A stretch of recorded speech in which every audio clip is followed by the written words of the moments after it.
Welcome, everyone, to the Million Vegan Grandmothers podcast. And I am so delighted to have Jane DeMarines with me today. So, Jane has joined the Million Vegan Grandmothers some time ago, and she's part of our convergences, and she's doing so much work on her own right now in this vegan movement. Her daughter is vegan, and she's a vegan grandmother as well. So, Jane, welcome.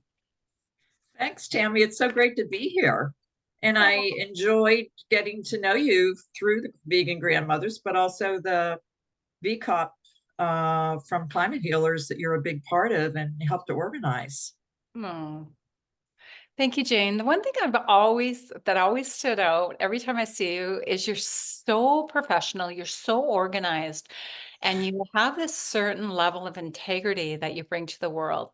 And I bet that everyone that comes in contact with you feels that if you say you're going to take something on, you're going to do it well. So that is something I really admire about you because I am a free-spirited Gemini. And it's worked for me. I mean, I'm an artist, I'm a visual artist, I'm a writer, but I'm not as diligent as you. So one of the things I would really like you to share with our listeners today is some of the really cool work that you're doing right now out in the world. Well, first of all, I would tend to disagree with you that Gemini's or yourself in particular is not as diligent. But I don't know. I grew up in a family of seven, and my mother gave everyone chores. So you kind of got used to, yeah, you're part of the family and you're doing your part. So if I am diligent, I owe it to my mom, who was great. So I would love to tell you a little bit about what we're trying to do. And my organization is, and I founded it in 2021. And I had been a vegetarian for 18 years with my husband. And I read a report that said that vegetarians and plant-based eaters were contributing positively to the reduction in greenhouse gas emissions for climate change, and that we were valuable participants in that. And it was like, whoa, I never heard of this before. I knew being vegan and vegetarian was great for your own health, but I didn't realize it was also fantastic for the health of the planet. And I thought, wow, after 18 years of reading everything I could get my hands on from whatever source about vegetarianism, if I hadn't heard that, it's like I don't think other people really know about this either. So I was planning to retire from the federal government, and I was with the Department of Homeland Security at that time, and I was working on audit reports for FEMA, Federal Emergency Management Agency, so disaster relief. So a lot of that is about climate change, really. So I started this organization. And so we try to really get the message out in three big ways, I would say. Please stop me at Give any me the time. name, give me the name of your organization one more time. Okay, so it was sustainable earth eating, and now we changed it to climate diet, a little shorter. Okay. So why did you choose climate diet as opposed to the earth diet, or just because there's so much more going on than just the climate? There's all the ecosystems that are diminishing. There's the diversity in animals and microbial healthy earth. Why climate? Well, there are quite a few organizations already that use the term earth. There's the earthday.org is one that focuses on that. And I do feel like I said, I wasn't aware of vegetarians having this major impact on the climate. So to me, it just was another way of talking about sustainable earth eating, which we can eat and help prevent greenhouse gas emissions going into the climate. And I think we should all be worried about that. I went to the UN conference, COP 26, and VCOP is, a version of that, but the one that UN in Scotland, in Glasgow, in 2026. And, The one that Dr. Sailesh Rao was at. I did not meet him there. I knew him. Okay. I knew him, and he serves on our advisory committee. So Dr. Rao is fantastic. But I'm not sure I knew he was there. I did see his news conference later by video. Mhm. So I think I was really pleased I mean, I love the work that he's doing. Well, one of Yeah. the things Dr. Sailesh Rao said is that, Climate Healers was a reaction to the climate scientists that weren't addressing animal agriculture. So it was kind of a hot subject at the time. So I can see you're talking about something that's a pretty hot subject and you're bringing it to diet. So that's great. Thank you. Because what we want to do is we want to jump on what people are already talking about and then bring in the message. Yeah. And, there's the United States is not so aware of the impact of our diet on the climate or on health either. There's many countries that are way ahead of us. India has 38% of their population are vegetarians, and that dates back a long time and is related, according to what I've read, to Buddhism and respecting animals and not wanting to kill animals. So, United States, I don't know. I see different data for the United States, but some of it says there's only 5% of the population are vegetarians and that vegans are maybe 1%. So I'm not sure if that's accurate, but we're way behind. And in terms of awareness of sort of the whole issue of vegetarianism and climate, there's only 10% in the United States really know about that. And in Europe, and I think this may be specific to the UK, but it may be the rest of Europe, it's 30%. So, I mean, we're really just far behind in even awareness. So that's what I try to do is just create awareness. And we have a meat down pledge where we try to ask people to not eat meat one day a week to get people, down a path of just doing it, just take one day a week and don't eat meat. So what are you seeing with people that are choosing not to eat meat just one day a week? Are you getting any feedback? A lot of people that I think start with one day a week see that it's easy and then they do it more. And a lot of people, and I think some of it's generational, really. Two of my three daughters are vegan, but one isn't.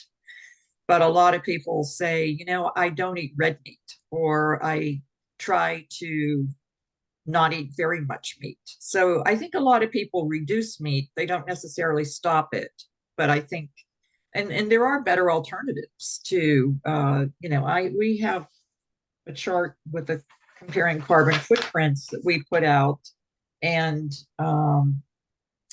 it shows. Actually, this one isn't the right one, but it shows basically that vegetarians reduce compared to just anybody that's not a vegetarian, they reduce their greenhouse gas emissions by about 2/3 of a non-vegetarian. So that's huge. That's huge. And then poultry is has fewer greenhouse gas emissions. So if you choose chicken, that's somewhat better.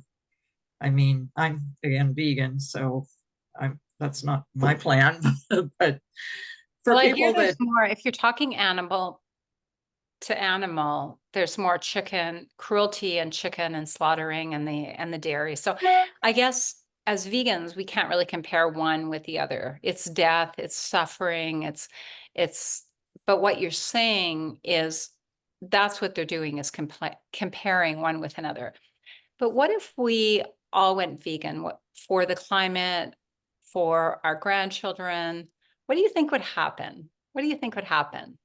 it would be fabulous, and the greenhouse gas emissions would go down so much, and the amount of deforestation would just stop, I think, a huge amount. Most of that relates to grazing cattle.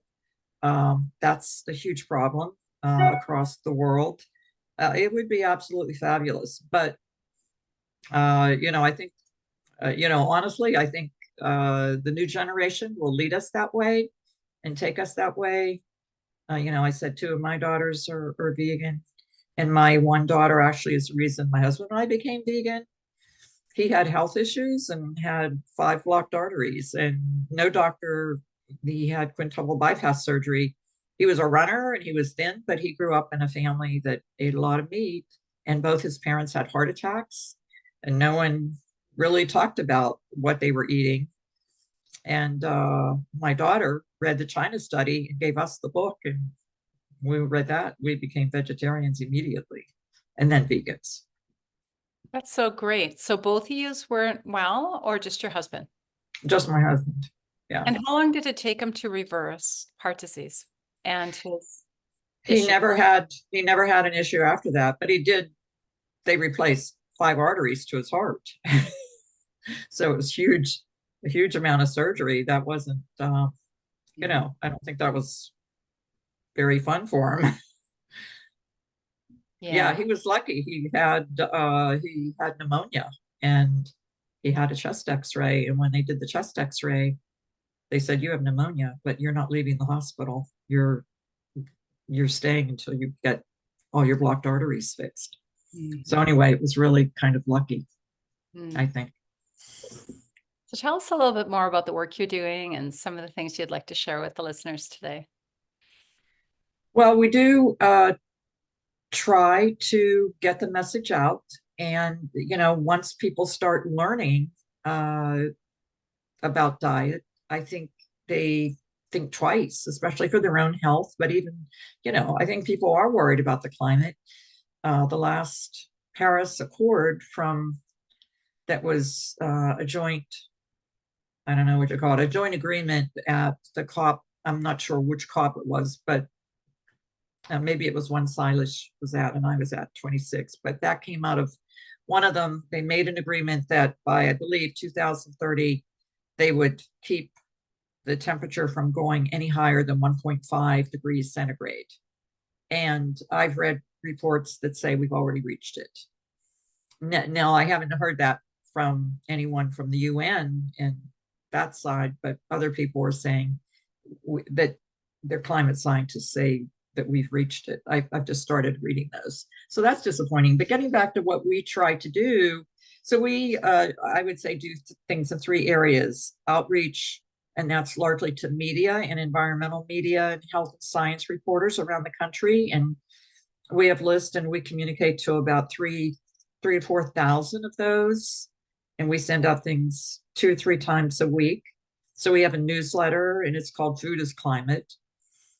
And then we do, this is something we do called Climate Wednesday. And we just try to put out data that um, hopefully alarms people. This is one that has to do with killing animals. And this is disturbing. In every single day, 900,000 cows are killed, 1.4 million goats, 1.7 million sheep, 3.8 million pigs, 11.8 million ducks, 202 million chickens.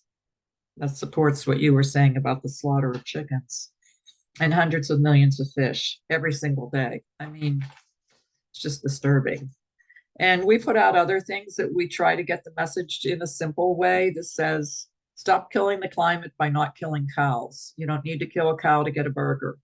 And why participate in a cruel business that produces 87% of global greenhouse gases? The 87%, I don't know. There's dispute about that. I think that number comes from Dr. Rao, that it's of the food sector, but it's obviously a huge amount contributing um, from animal agriculture. There's another statistic that I think is easier to understand and remember, and that's globally 80% of all arable land, agricultural land, goes to raising livestock, but it only is producing 20% of the calories or the food that the world needs. So it's highly, highly inefficient. I mean, one cow, I believe, drinks 242 gallons of water in a single day. So it's just a huge amount of resources taken. I mean, look at cows. They weigh 1 or 2 tons. You can imagine how much food it takes to feed them. So it's kind of like cut out that middleman and let's eat those vegetables ourselves, the grain. I'm not hearing you. Absolutely. Dr. Gabriel Okay. Cousins calls it a hoarding of resources. Hmm. Yeah, Yeah, and a hoarding of resources always looks like that we're feeding all of these resources, which is tons and tons of food and water, as we have more food and water scarcity to animals, that it is giving us very little return of protein. So if we have some spirulina, which has basically no carbon imprint, is high in protein, high in antioxidants, pretty well every mineral you need. So it's spirulina, just for an example of protein, um, compared to eating an animal that uses almost all our resources and maybe provides 12 to 18% protein out of the flesh that we're eating and a heavy load of toxins. That's kind of a really weird way that we are distributing our resources, isn't it, Jane? absolutely agree with you. You're absolutely right. Um, People have shown over time you do not need meat. Albert Einstein was a vegetarian, and he said the future of the earth depended on, I don't have the quote exactly right, but the future of the earth really depended on people going vegetarian. Mhm. Um, So when you talk so, about vegetarian, are you talking about the original vegetarian was pure vegetarian, which meant no dairy? And now when we talk about vegetarian, vegetarians can potentially be having eggs and dairy and uh, even fish potentially. But when you're talking about vegetarian, are you talking about pure vegetarianism or are you talking about no dairy? when I talk about it, I talk about it in a general way. So I think because there are different interpretations of it, and some, when my husband and I were vegetarians, we were really flexitarians, and the longer we were, then we became moved toward we were nearly vegans. We had plant-based milk, but sometimes we would eat food that had, my husband's Italian, so we would put Parmesan cheese on on Italian food. So it was minimal, but that would not be vegan. Mhm. So I don't know. I don't really have my own definition. I would just I think people interpret it differently. So I don't think we know. So what do you know now as a vegan? Oh, how much better it is for your health, how much better it is for the planet, and how much better it is for the animal kingdom. I mean, we're losing all these species.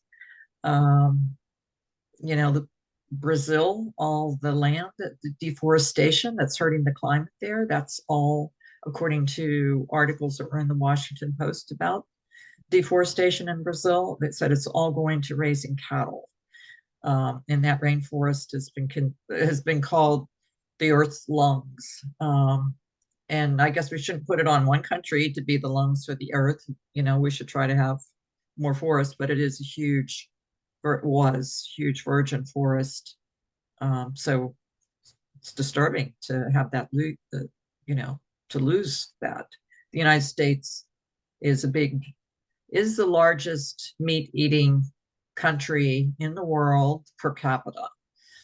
And that is sad. I put out press releases saying, why are we first in eating meat in the world when we know it's bad for our health and bad for our climate? But I do think there's a change. I don't know if your daughter is a vegan or leans vegan, but there's just more young people that are vegan. Hmm. Yeah. Just And it's a conversation I have with my grandkids all the time, and they kind of feel pulled between two worlds, between their grandmother, who they adore, and I adore them. I mean, oh my goodness, to be a grandparent is such an honor. And taking a little bit of a spiritual detachment from it. So saying that, as Sailesh says, they will come either when they're ready and they completely awaken into that truth, or they're going to come kicking and screaming. But we all have to change. And unless we believe that we're not going to heal in time, which we don't believe, because that's why we're doing our work, right? We believe that we are going to have a predominantly vegan planet that is going to help heal the planet. I Is that hope so. I hope so. We need are you a it for little are you a sure. little skeptical right now, Jane? Pardon me? Are you a little skeptical still? No, no, no. I mean, I don't think we'll do it by in 2 years, but I think that children can be the ones that teach the older generation if they're open to change. Um, I hear people just say that they have trouble digesting meat. Well, good, don't eat it, Other things that are better for you and easier on your digestive system than eating meat. But I hope more and more doctors and more medical people will also talk about that. Eric Adams, the mayor of New York, was able to introduce a plant-based diet to treat chronic illnesses like cardiac disease and things where plants will help heal you in 6 public hospitals in New York. So that was a step in the right direction. And then I know there's food as medicine. That's a movement that's being funded by the Rockefeller Foundation. And I think that's a big step in the right direction. So, I think it takes time, but I think there are a lot of things happening that are positive.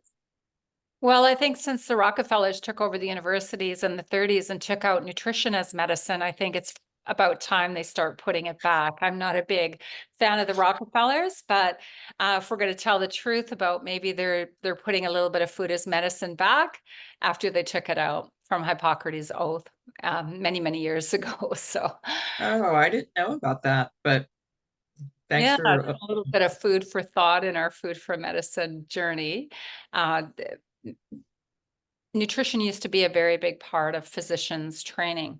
And when the Rockefellers started, and some of the powers that be, like the Rockefellers, started taking over the universities in the 30s, I believe it was, they took out nutrition as a oh, teaching.